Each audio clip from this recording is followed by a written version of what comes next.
Hello and welcome to another reaction. So today I'm going to react to the 7 most intense battles of the United States. Let's go. Hue City during the Vietnam War. Hue.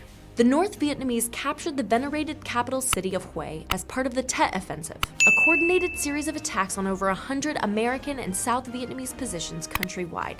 The battle to regain Hue began in February 1968 and lasted nearly a month, as Marines ferociously drove North Vietnamese and Communist Viet Cong forces from the city. The Perfume River divided the city of Hue in two.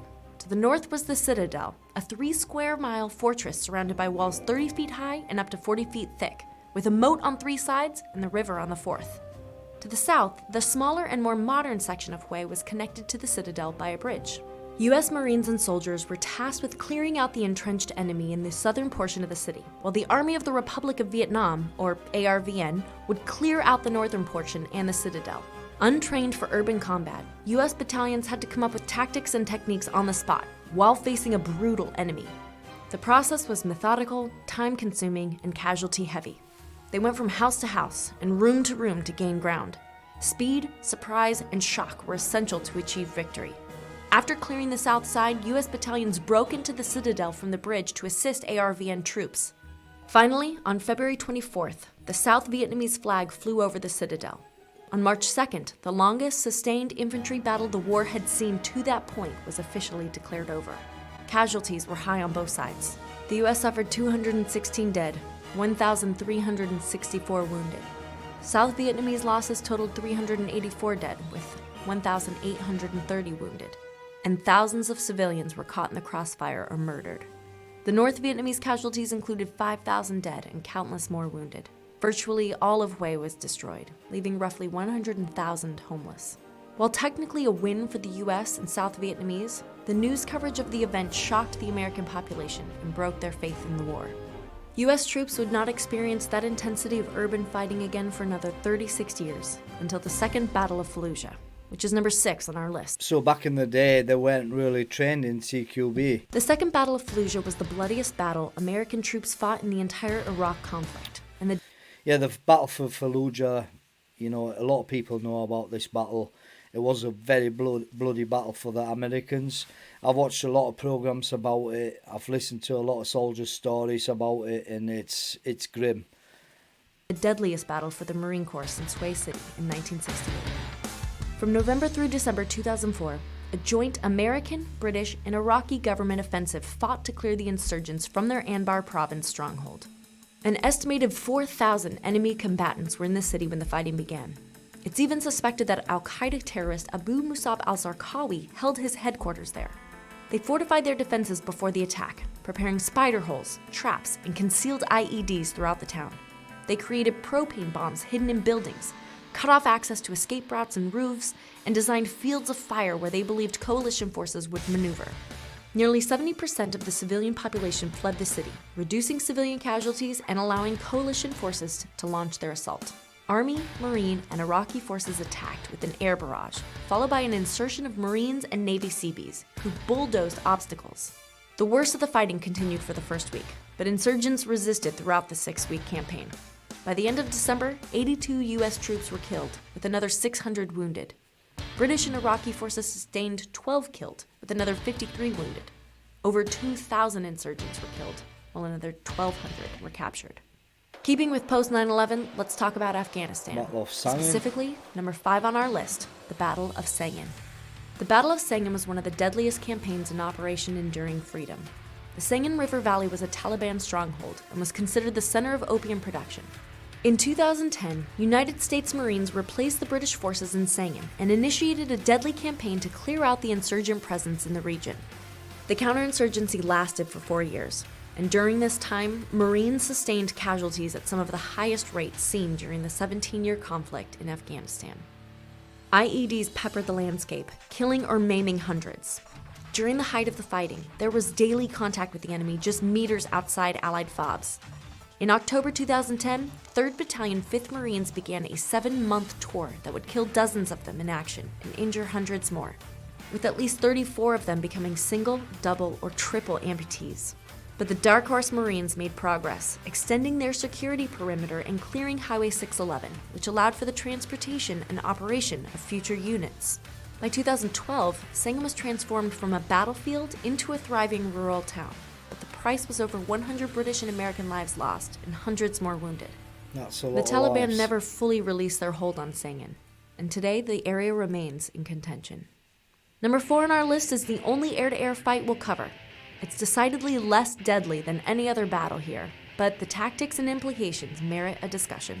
So, let's talk about Operation BOLO, the biggest air battle in the Vietnam War, and one of the most successful ambush actions in military history. In the last months of 1966, the North Vietnamese Army's MiG-21 fish bed had become more active and successful at intercepting the F-105 Thunder Chief formations of the United States Air Force. The F-105 Thuds were supersonic fighter bombers with the mission of destroying communist air defense systems. They did this in the role of the Wild Weasels, a group that would fly slow and low enough to bait the communist surface-to-air systems into targeting them, thus giving away the enemy position and allowing the Wild Weasels to attack and destroy. That's smart. But with the MiG-21 added to the fight, the Thuds were falling vulnerable to air-to-air attacks. The U.S. Air Force decided they needed to neutralize the MiG threat. Air Force legend and World War II ace Colonel Robin Olds designed a gutsy plan to accomplish this. Known as Operation BOLO, the mission was to lure the enemy MiGs into battle by hiding supersonic F-4C jets among the slower and less maneuverable Thud formations. On January 2, 1967, Olds and his formation of Phantoms took to the cloudy skies to fly the F-105 bomb run. They kept to the F-105 speed and flew in the F-105 formation. The NVA took the bait and engaged. Popping up from the clouds, the fish beds attacked in pairs. Olds and his formation began a legendary dogfight, where U.S. forces exploited their tactical and technical advantage over the enemy. Within 13 minutes, 7 MiGs were destroyed, roughly half the NVA MiG-21 fleet. The Americans hauled ass back to Thailand with 0 casualties. In the next week, similar missions took out more communist aircraft. As a result, the North Vietnamese were forced to ground their aircraft for several months as they retrained their pilots and sought new air defense tactics. Colonel Olds remains the only U.S. Air Force ace with victories in both World War II and Vietnam. To illustrate how terrible it can be when our birds are shot down, number 3 on our list, Black Hawk Mogadishu. Down. On December 9, 1992, 1,800 United States Marines arrived in Mogadishu, Somalia to help effect peace in the war-torn country. As part of Operation Restore Hope, the Marines supported international aid workers in the country for humanitarian aid operations, including food and supply distribution. In 1993, President Bill Clinton reduced the U.S. presence as the United Nations formally assumed responsibility for operations.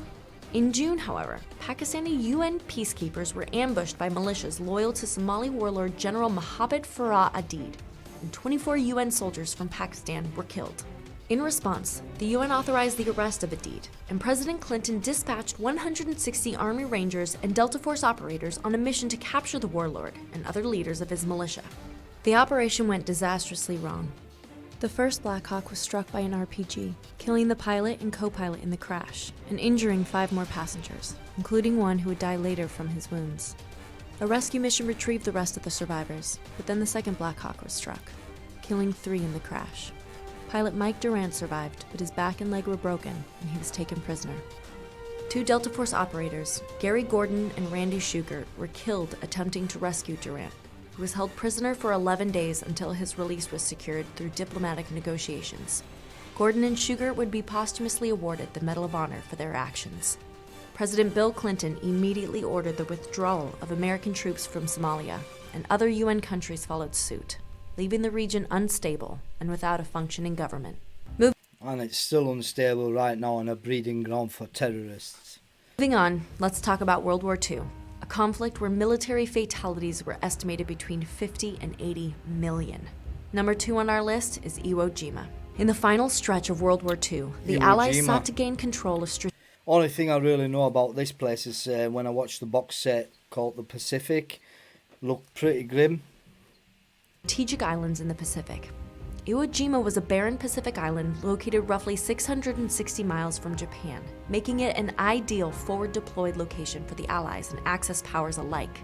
On February 19, 1945, after 3 days of naval and aerial bombardments which launched over 6,800 tons of bombs, 6,800 tons. 22,000 shells, the first wave of United States Marines stormed Iwo Jima's volcanic shores.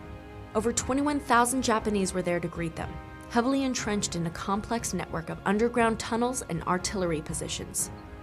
What followed was some of the most violent fighting of the Pacific in World War II, due in large part to the determination of the Japanese to die before they would surrender. The Japanese burned any vegetation that might have provided U.S. Marines with cover, then launched artillery fire at the Marines' exposed locations. Naval Seabees got to work on U.S. artillery positions, forward command posts, and field hospitals, all while holding their own in the fight. The iconic raising of the American flag over Mount Suribachi took place 4 days into the battle, but the fighting continued for a month. Marines used artillery and flamethrowers to destroy enemy defenses, and the final battle on March 26th included a massive attack against the Americans that ultimately came down to hand-to-hand combat. In the end, nearly all of the Japanese defenders were killed, except for a couple hundred prisoners. 6,000 Americans died helping to take the island. Holy 17,000 more wounded. Finally, I mean, you know, that's a lot of people who gave their life to capture a small island. Sad. number 1, ranked for its intensity, carnage, and outcome, D-Day. D-Day was the largest air, land, and sea operation undertaken to date, and a logistics marvel.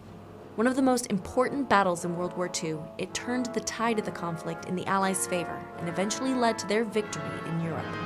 The original invasion date was set for May, but due to poor weather conditions, it was postponed until June.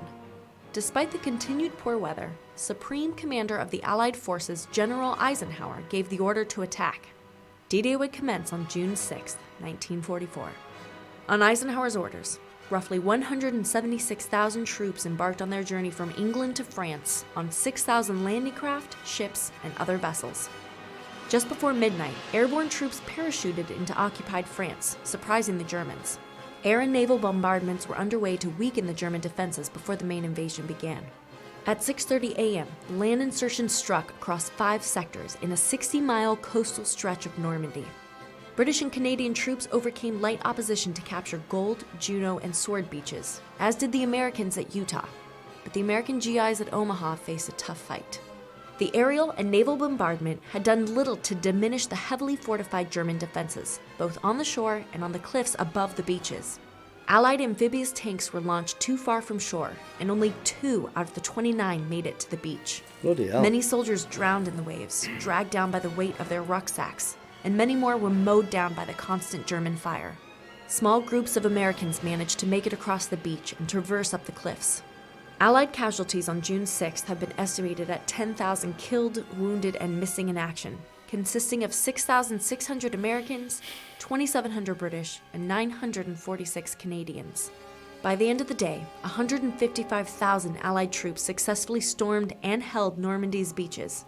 By August 21st, the Allies had successfully landed over 2 million men in northern France and suffered 226,386 casualties.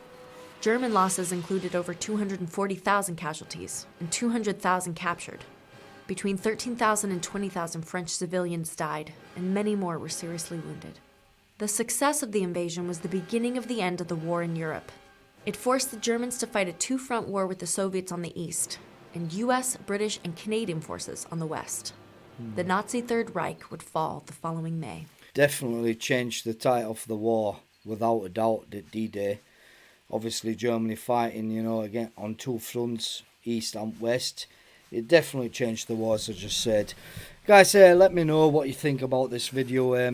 It's interesting to see the 7 most intense battles of the United States. If you're new to the channel, consider subscribing. If you like this video, give it a like, leave a comment, and I'll see you in the next video. Take care.